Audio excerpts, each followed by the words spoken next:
Hello everyone, welcome back to our channel Login 8. In this guide video, I will show you how to remove vidIQ extension from YouTube.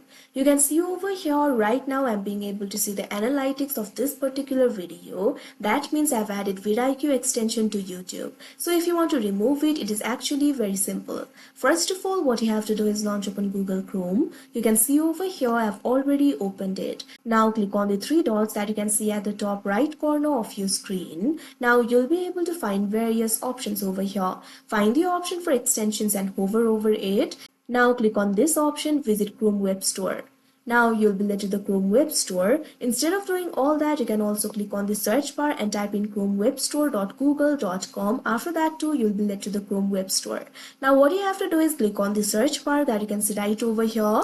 Now search for vidIQ, press enter. Now you'll be able to see the results over here. Over here, you'll be able to find the option for vidIQ Vision for YouTube. Click on it.